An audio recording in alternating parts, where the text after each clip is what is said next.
নমস্কার, আমি সঞ্জীব। আরেকটা যুব দিবসের আগে আমরা মুখোমুখি হতে যাচ্ছি। যুব দিবস কথাটা বললে না মাথাটা একটু ঘুরে যায়।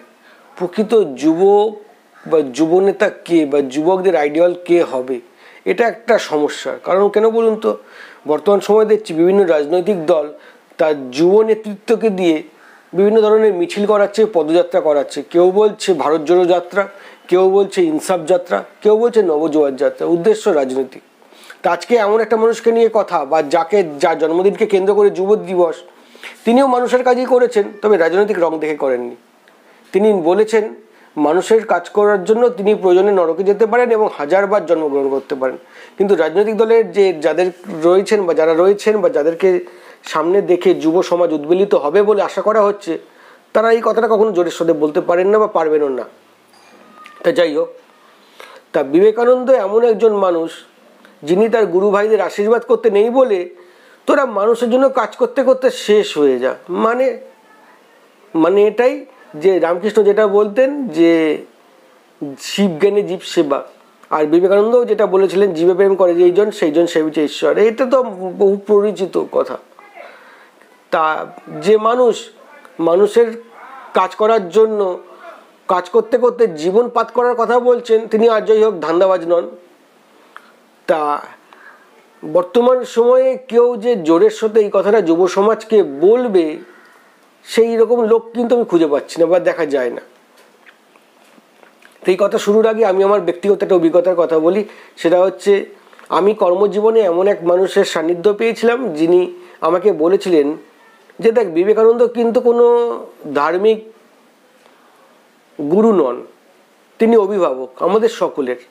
বিবেকানন্দ সেই ব্যক্তি যিনি আমাদের দাদা, যিনি আমাদের চিন্তন জগৎকে আলোড়িত করতে পারেন এবং আমাদের সঠিক পথের দিশা দেখাতে পারেন।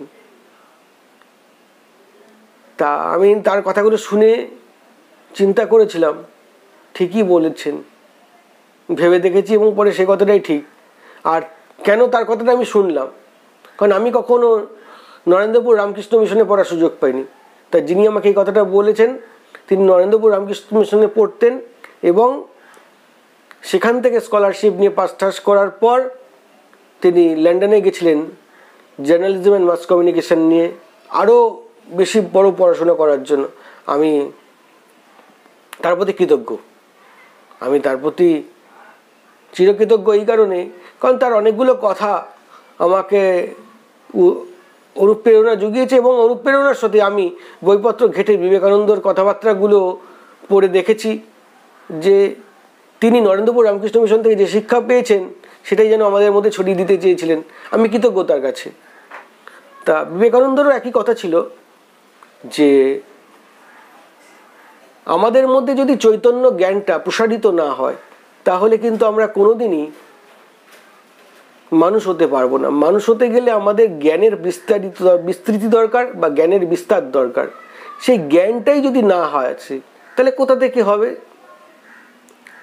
তা মানুষের মধ্যে যদি হুঁশ না থাকে, মানুষের যদি হুঁশ না ফেরে, তাহলে সে মানুষ কি মানুষ হতে পারবে না। একটা দিক। আর বিবেকানন্দ একটা কথা বলতেন, নাস্তিক আর আস্তিক কি করে বোঝা যায়? বিবেকানন্দ মনে করতেন যে মানুষ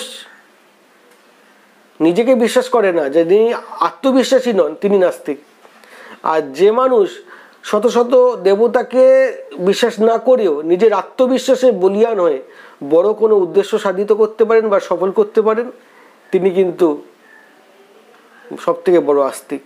অর্থাৎ কাজ, নিজের প্রতি আত্মবিশ্বাস, এটা সব থেকে বেশি জরুরি।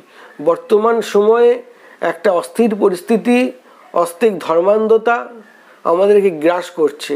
ধর্ম নিয়ে রাজনীতি শুরু হয়ে গেছে, ধর্ম রাজনীতির হাতিয়ার হয়েছে, রাজনৈতিক এজেন্ডা শেষ হয়ে গেছে।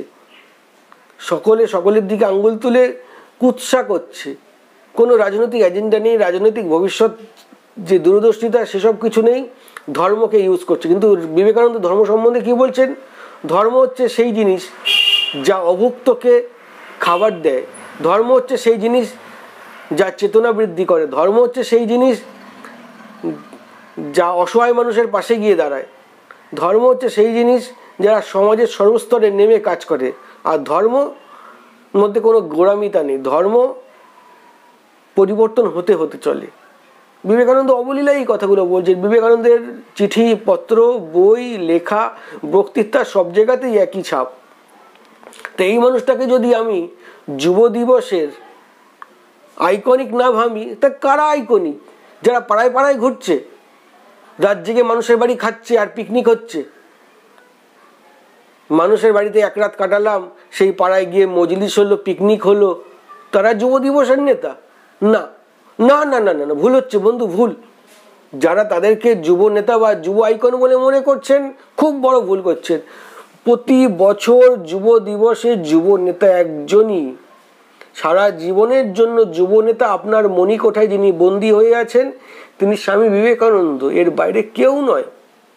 যারা আছে তাদেরকে ধুয়ে মুছে সাফ করে দিন, আপনার জীবন চকচক করবে। আমাদের জীবন চকচক করবে, সমাজ তত্তর করে এগাবে। বিবেকানন্দকে চাই। বিবেকানন্দ বলেছেন তিনি মানুষের কাজের জন্য বারবার হাজারবার জন্মাতে পারেন। বিবেকানন্দ তুমি ফিরে এসো, তুমি ফিরে এসো বস, এটাই কথা। বিবেকানন্দ তুমি ফিরে এসো বস, তোমাকে চাই। তোমার ওই বজ্রদীপ্ত কণ্ঠে তুমি কাউকে হুঙ্কার দাও। এই অস্থির সমাজ ব্যবস্থায় তুমি সিমলা স্ট্রিটের পাড়া থেকে চিৎকার করে দাঁড়িয়ে গোটা রাজ্য কেঁপে উঠুক, সেরকম একজন মানুষ চাই, যার কথায় আত্মবিশ্বাসের ছাপ আছে, যিনি দুর্নীতি মুক্ত, যিনি ধর্মের বেড়াজালে আবদ্ধ না থেকে নিজেকে ছড়িয়ে দিতে চাইছেন সমাজের মধ্যে, যার বিস্তৃতি এই গোটা বিশ্ব চরাচরে। তিনি বিশ্ব পথিক, তার নির্দিষ্ট কোনো গণ্ডি নেই। সেই মানুষটা বিবেকানন্দ। তুমি ফিরে এসো বস, তোমাকে চাই। বিবেকানন্দ তোমাকে চাই, তোমার জন্য আমরা সবাই অপেক্ষা করে আছি। তুমি ফিরে এসো, তুমি তোমার কথার দাম রাখো। তুমি বলেছিলে তুমি হাজারবার জন্মগ্রহণ করবে মানুষের জন্য। খুব প্রয়োজন তোমাকে। অস্থিরতা, রাজনৈতিক অসহিষ্ণুতা, মানুষের প্রতি মানুষের বিভেদ, ধর্মীয় অনুশাসনের বেড়াজাল, ধর্ম নিয়ে কুটকচালি অবিলম্বে বন্ধ হওয়া দরকার। তুমি ফিরে এসো বস, বিবেকানন্দ তোমাকে চাই। আপনারা দেখছেন Sanjeev with live YouTube channel. যুব দিবসে সকলকে শুভেচ্ছা। সবাই মিলে বিবেকানন্দের জয়গান করি, বিবেকানন্দকে নিয়ে আলোচনা করি। বিবেকানন্দকে বাদ দিয়ে কিছু করব না, এই মনে থাক। আর বাকি যারা আছে দুধ চাই, গোল্লায় যাক। বিবেকানন্দ আগে থাক, মাথায় থাক।